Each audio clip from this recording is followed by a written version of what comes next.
Welcome sa ating channel. Nandito tayo ngayon para sa isang overview ng chassis. So, na-unbox na eh. Unboxing sana eh. Pero anyway, this is the Techwear VXN Evo chassis.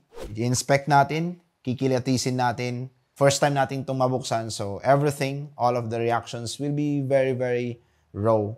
Now, for more videos like this at mga sulit, the builds, deals, etc., feel free to subscribe.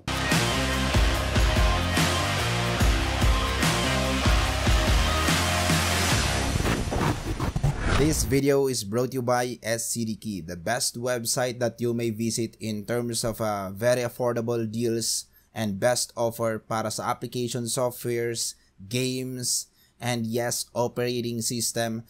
And there you are, you may check the Windows 10 Pro, and by using our promo code, ma-avail mo lang siya ng around $14.95 or 700 plus pesos. That's it mga kaibigan. Check the description below. May mga links po tayo dyan to go directly sa kanilang website. Okay, so eto na ngayon the Techwear VXN Evo. Actually, this is an improved version of the Techwear VXN version 2. Kung mapapansin natin yung pricing, hindi nagkakalayo. I think even same price nga din sa mga ilang retail stores. Pero, ayun. Ano nga ba yung meron sa ating Techwear VXN Evo? Bakit patok na patok siya at talaga namang itong si Techwear nag-release pa siya ng another version of that dual chamber. Sisimulan natin yan with the exterior inspection. So, sa front, makikita nyo po dyan na very panoramic yung kanyang design. So, borderless na siya dito.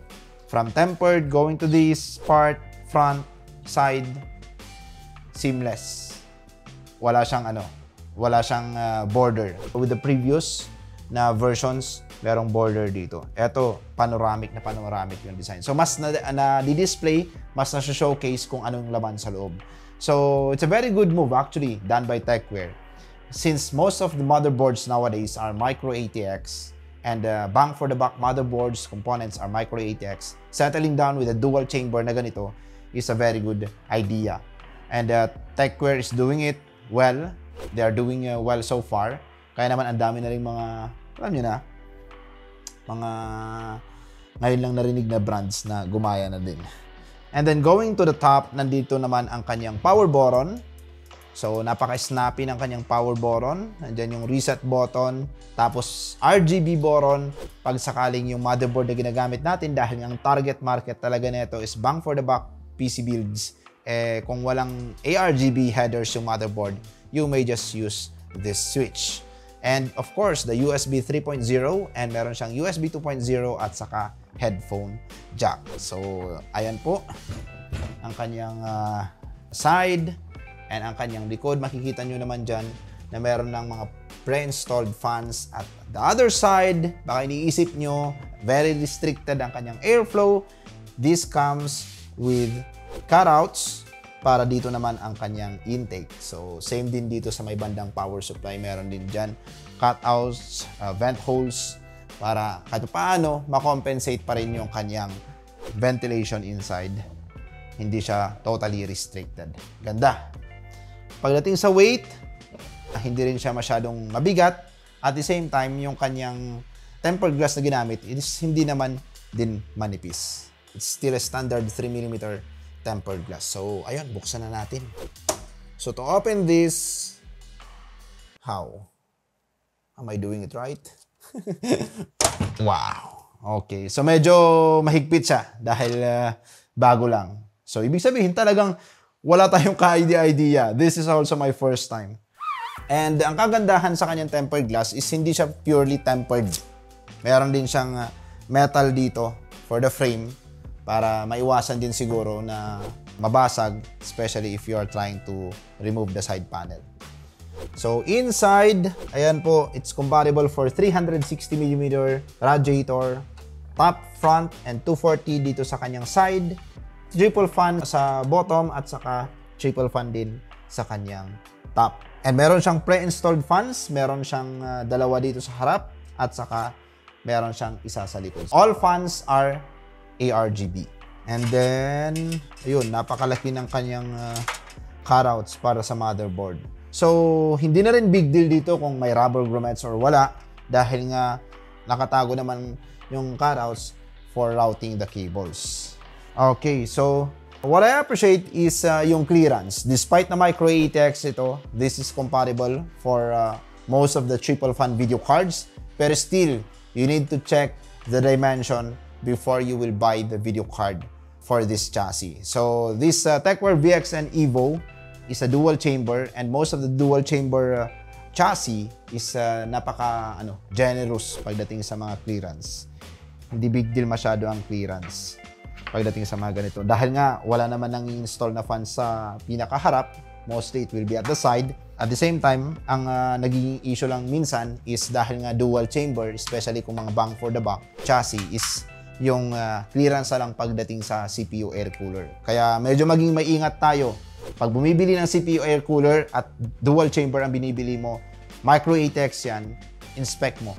Kaya meron tayong ID Cooling Slim version or SE207 XT if not mistaken. That's the slim version of ID Cooling. Medyo mas conservative yung kanyang height compared sa mga CPU coolers na nasa 160mm or 170 or higher. So, yun po yung pwede nyo pong i-consider. Or, if you don't want to have an issue pagdating sa clearance ng CPU air cooler, you may consider having an AIO. Alright, so at the other side, same. Grabe. Look, for the cable management, very, very spacious. 2 inches up to 3 inches. Grabe.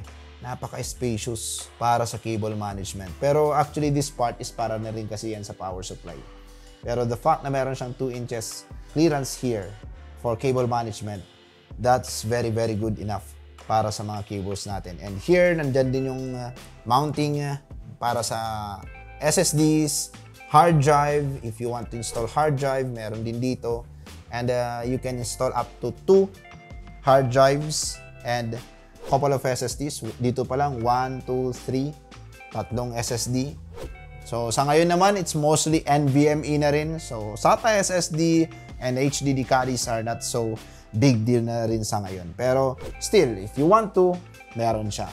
Dahil nga ulit, sabi ko nga, ang target kasi nito is a dual chamber for everyone. For budget users, for bang for the buck consumers. Kaya naman talagang TechWare still consider yung mounting pagdating sa mga SATA SSDs. And meron siyang mga cable ties, meron din siyang extra motherboard standoffs, and screws. And dito sa part na to, hindi na siya gumamit ng hub, gumamit na lang siya ng ARGB splitter, and ayan, marami siyang mga kable.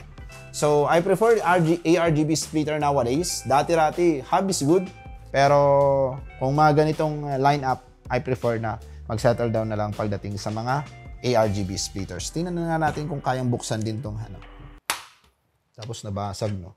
Ah, wait. Meron kang tatanggalin dito na screw. Pag natanggal mo na tong screw na to, tool-free design na siya. Anyway, hindi naman na kailangan kasi tanggalin din yung front. So, may dust filter siya sa top. And then, meron din siyang dust filter sa bottom na removable. Alright? So, napakadali lang linisan. Maganda to na naisipan nilang ganito yung dust filter niya para sa ilalim kasi most of the dust galing naman sa ilalim and kadalasan ito yung madalas mong lilinisan kasi dito naman sa bottom fans most of the time intake naman yan hindi naman yan exhaust. Alright, so ayun po ang ating TechWare VXN Evo inspection overview of this chassis. So if you are asking me what's my final say, this is a chassis that you may consider. Especially if you are in a budget, bang for the buck, you want aesthetics at the same time, good enough airflow, and sakto lang naman yung specifications. You will be going as high as i5, Ryzen 5. This is a good enough chassis that you may consider. Going for a Ryzen 7 is also good, but maybe if you will be going for as high as i7, depende. Depende siguro. Depende sa kung naka-aircon room kayo or at the same time, if you will be filling up with a lot of fans, kung makakabili or afford mo na kagad na isabay na rin. Siyempre, kung makaga-i7 ka na lang din naman, kaya mo na rin sigurong bumili ng fans. para kompletohin lahat ng fans. Kung makukompleto mo naman lahat ng fans, regardless kung i7 or Ryzen 7, pwede ho itong chassis. Pero if you will be going as high as i9 or Ryzen 9, well, syempre, may budget ka na eh. Anyway, that's the target market naman ng ating Techware. Giving options that are very, very good in terms of quality. They're known for that, no doubt about that. Sa totoo lang, even I will not be talking about this chassis, alam ko rin namang maging sobrang mabenta to sa market dahil na-establish na ng Techware ang kanilang reputation of having or delivering good quality products at a very, very competitive price. Isa din kasi sa mga dahilan kung bakit Techware is really good is hindi lang kasi about sa chassis. It's also the fans included. Fans included, pagdating sa mga chassis ng Techware, are very well thought of na talagang may performance, hindi yung kumbaga may ilaw lang, kaya lang kontrolin. Yung iba kasi minsan ng mga brands, merong parang mas mura siya, pero wala siyang kasamang fans. Pag kinumpute mo, kasama na yung fans, umaabot na ng 3,000. Tapos mas pangit pa yung quality dito. At the same time, kung meron namang kasamang fans, minsan still yung kanyang RGB. So mas maganda na lang sana na wala na lang RGB. Kaysa naman yung may RGB, hindi mo naman makontrol. Lagi kang naka-rainbow mode. Diba? So that's what makes Techware good. Kasi hindi nila pinipilit na mag-release ng basta lang merong RGB fans para maganda sa tingnan pagdating sa mga catalogs, kundi talagang controllable siya. Hindi ko maalala yung last time na nag-release ang Techware ng ganun. Yung RGB na hindi controllable. Hindi pwedeng i-switch sa different colors. Kasi, di ba? Okay, at first day, second day, third day, fifth day, na-amaze ka pa eh. RGB siya. Pero comes a time that I need to settle down with my favorite color. I'm going for blue, yellow, green. O, di ba? Dumadating tayo sa ganung punto. Tapos pag medyo tumatanders na, off na ng RGB. So, ayun po ang ating Techware VXN Evo. If there is still VXN version 2, you may still consider that. VXN Evo is just another option. It's a 3D upgraded version. It's another option kung wala kayong mahanap na VXN Vito. Kasi medyo mabilis na ubos kasi yung VXN Vito. Kaya pinasundan ka agad ng Techware ng VXN Evo. Pero ayun, those are my insights.